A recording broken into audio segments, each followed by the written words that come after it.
Praise the lord. యేసు క్రీస్తు నామములో మీకందరికీ శుభములు. అలసిన వాణిని ఊరడించు మాటలు. సహోదరుడు భక్సింగ్ గారి యొక్క పరిచర్య నుంచి సేకరించిన అనుదిన ధ్యానములు. మార్చి 6వ తేదీ.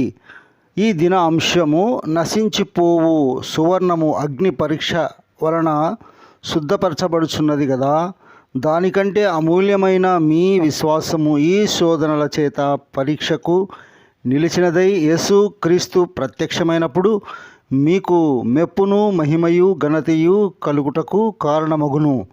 1 పేతురు 1వ అధ్యాయము 7వ వచనము. ఏఫోదు బంగారు తీగతో దారంతో నేయబడును.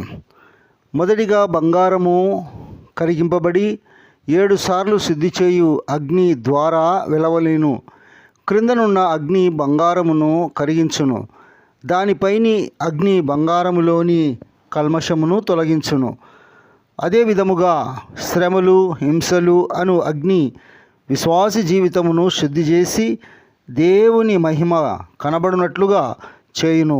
కాబట్టి లోకము చేత నీవు తృణీకరించబడి, ద్వేషింపబడి, హింసింపబడిన ఎడల ఆశ్చర్యపడకుము.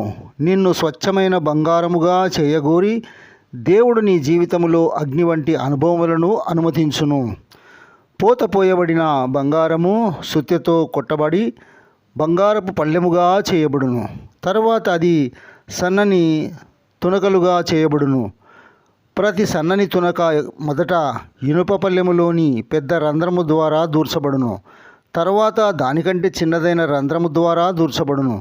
ఈ విధముగా అది ఆ ఇనుప పళ్ళెములోని అన్ని రంధ్రముల ద్వారా దూర్చబడి చిట్ట చివరకు అతి చిన్న రంధ్రము ద్వారా దూర్చబడి బంగారు దారముగా బయటకు వచ్చును. ఆ దారమే ఏఫోదు నేయుటకు ఉపయోగపడును. మనము బంగారు కడ్డీతో నేయలేము కనుకనే అది అనేక విధములైన చర్యల ద్వారా వెళ్ళవలసి వచ్చును.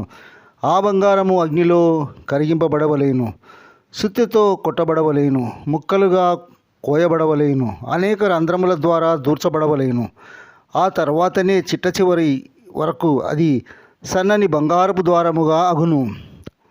దీనంతటి నుండి విశ్వాసులముగా మనం నేర్చుకునవలసినది ఏమనగా, మనము శ్రమల ద్వారా వెళితేనే కానీ క్రీస్తు వలె కాజాలము. ఎవరికైతే కఠిన అనుభవములు, కష్టములు ఉండవో వారు కఠినాత్ములుగా, దయలేని వారుగా నుందురు. వారు సాత్వికులుగా, దీనులుగా, దయగలవారిగా ఉండరు. గనుకనే వారు యేసుక్రీస్తు ప్రభు యొక్క సుగుణములను కనబరచలేరు. వారు కష్టముల ద్వారా వెళ్ళిన తర్వాత సాత్వికులుగా, దీనులుగా నగుదురు. బహుశా నీవు గమనించి ఉండవచ్చును, ఏ వ్యక్తి అయితే అధికముగా శ్రమ అనుభవం ద్వారా వెళ్ళునో అతడు దూషింపబడినను ఏమాత్రము కోపమును కనబరచడు. ఎవరైనాను అతనిని ద్వేషించినను శపించినను అతడు లక్ష్యపెట్టడు. కానీ ఎవరైతే సుఖముగా జీవించిరో అట్టివారు చిన్న మాటకే ఎంతో మనసు నొప్పించుకొందురు.